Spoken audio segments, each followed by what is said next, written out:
기해년 새해 첫 업무일인 오늘 여야는 한 목소리로 민생을 외치면서 내년도 총선 승리에 대한 각오를 다졌습니다. 청와대 특별감찰반 공방은 국회 운영위원회가 끝나자 2라운드로 접어드는 분위기입니다. 국회 취재기자 연결돼 있습니다. 우철희 기자. 네, 국회입니다. 네, 총선이 내후년이지만 정치권은 총선 전국이 멀지 않은 모양입니다. 새해를 맞은 여야의 각오부터 전해주시죠. 네, 앵커 언급하신 대로 여야 모두 총선 승리를 외치면서 핵심 화두로 민생을 꺼내들었습니다. 먼저 더불어민주당은 내년 총선 압승과 정권 재창출이 역사적인 과업이라면서 경제와 평화를 강조했습니다. 이해찬 대표는 최고위원회의에서 민생 안정과 경제 활력에 당력을 집중하고 한반도 평화를 위해 남북 그리고 북미 정상회담을 조속히 개최할 수 있도록 최선을 다하겠다고 말했습니다. 자유한국당 역시 총선 승리를 발판 삼아 정권 교체를 이룩하겠다면서 국민에게 희망을 주는 정책과 비전을 제시하겠다고 포부를 밝혔습니다. 나경원 원내대표는 대통령의 경제 불통에 국민이 절망감을 느낄 것이라며 우선 주휴수당을 포함한 최저임금 시행령 의결과 관련해 긴급 재정경제명령권부터 발동하라고 요구했습니다.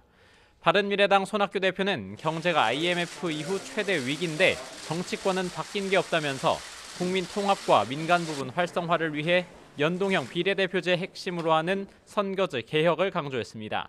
각 당은 내년 총선의 전초전 성격인 올 4.3 재보궐선거에 당력을 집중할 방침입니다. 네, 그리고 청와대 특감반 공방은 어떻게 진행되고 있습니까? 네, 사실상의 2라운드로 접어든 모습입니다. 먼저 민주당은 운영위를 통해서 의혹이 모두 해소됐다며 남은 건 한국당 의원의 바보가 됐다는 자조뿐이라고 역공을 폈습니다. 그러면서 실체적 진실이 드러났는데도 국정조사와 특별검사 도입을 우기고 있다며 통렬한 반성을 촉구했습니다. 범법자의 개인 비리와 불법 행위 그리고 이를 정쟁으로 악용하려는 자유한국당의 고성과 비방만 있었습니다. 저는 더 이상 비리 수사관에 대한 미련을 자유한국당이 깨끗하게 버려주기를 바랍니다. 반면 야당에서는 국정조사와 특별검사에 이어 관련 국회 상임위원회 추가 소집과 감사원 감사까지 요구하고 나섰습니다. 청와대가 적자 국채 발행을 강요하고 KTNG 사장 선임 등에 개입했다는 신재민 전 기획재정부 사무관의 폭로를 따져봐야 한다는 겁니다.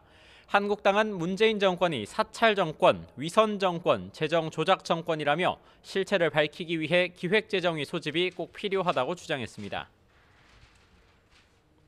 청문회와 국정조사 그리고 특검 도입을 우리가 추진하는 것은 물론이고 신재민 사건에서 나타나는 우리 여러 가지 진실을 밝히기 위해서 관련 상임위들의 또 소집이 불가피하다는 말씀을. 또 특감반 의혹 전반을 다루기 위해서 외교통일위와 국토교통위 등 5개 관련 상임위를 열고 여당이 반대할 경우에도 단독 소집까지 배제하지 않겠다는 각오입니다. 바른미래당도 신재민 전 사무관의 폭로와 관련해 국민이 궁금한 부분을 국회가 질문하고 청와대와 정부가 답변해야 한다며 기재위 소집 요구에 동참했습니다.